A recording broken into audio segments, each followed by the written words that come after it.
You know, I wonder if the League has a preset policy about time travel. Like, they're really casual about everything in this episode. It's kind of funny. So, of course, it is Nightwing who's the one who can actually catch the Speedster. Big surprise. And he gives away Tim and Dick's names, which is also kind of interesting.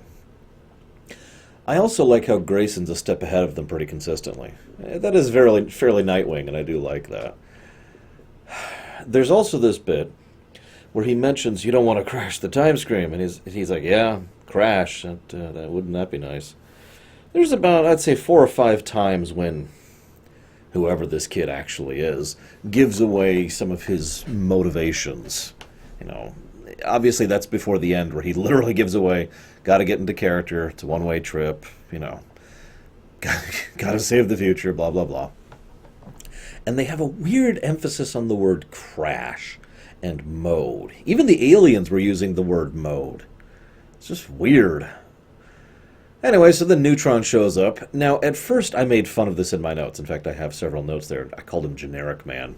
But it's interesting how Neutron is actually part of the story. That's probably some of the most subtle foreshadowing I've seen them do. Here's Generic Man, and nope, he's free. And then we see him in the future as the guy with the necklace on, the inhibitor on that was helping out. We'll call him Future Flash for now. Future Flash, in order to get the whole thing working. Nice touch there. Before we talk more about the future time travel thing, I do want to say it's interesting that Barry actually has the ability to talk at full speed, which means he also probably has the ability to do a lot of things at full speed, which goes back to something I mentioned back in Season 1 about how Wally doesn't. Wally can move slightly faster, but most of his speed seems to be literally running, as in just the ability to take pace and do so very quickly.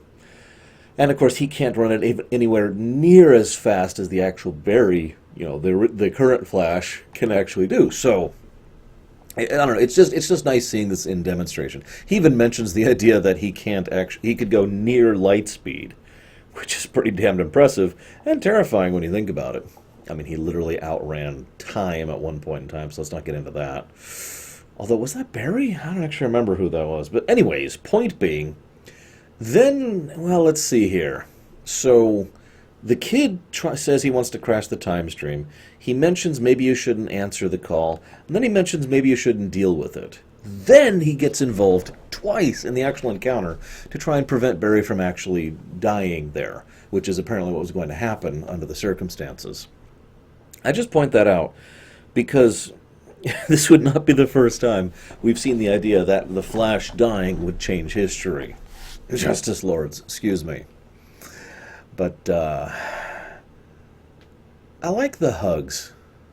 Of all the interesting things, and there's a lot of little details giving away some tidbits. Of all the little details, I kind of like the hugs best. But the real problem here, and I'm just going to go and predict this now. As usual, I want to get my predictions out early. So at the end of the episode, we find out that he fixes the future, and Neutron's a normal person, but the time stream isn't changed. So Neutron is saved, but the world is not, which means it's Wally. That's my prediction. Wally is the one who's going to die, and his death is what's going to set off the same chain of reactions, not Barry. Saving Barry and saving Neutron did alter the future, but not enough. Oh, by the way, I'm not even going to go into the realities of what it would be like to actually alter time such that a person who is left behind knows it's been altered, and let's not even get into that. That's just... The best I could think of is that some timey-wimey chronotons blurred into his brain, and those kind of left him, his mind unaffected, even though everything else about him was affected.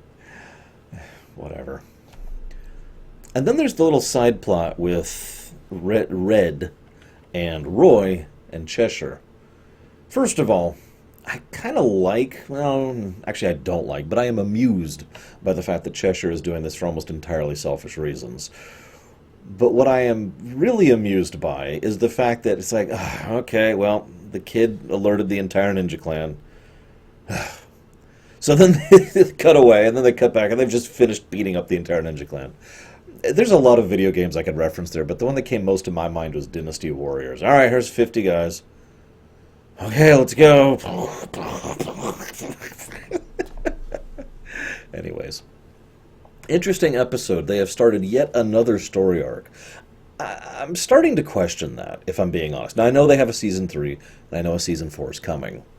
But they already have like 6 outstanding story threads, including several major ones like The Light, The Missing Hours, The Dark Side thing.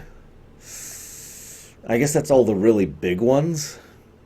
So why are they adding in this time travel thing? It'll be interesting to see if it's going to be a major thread or a minor thread going forward. Either way, still enjoying myself. I will go ahead and admit not as much as Season 1. I'll go ahead and admit that. I don't want to be one of those people, Season 1 was better. Usually it's the reverse, isn't it? Season 1's like the bad one, and then it gets better from there. I mean, how many shows is that true for? Anyways, I'm just rambling now. I'll see you next time.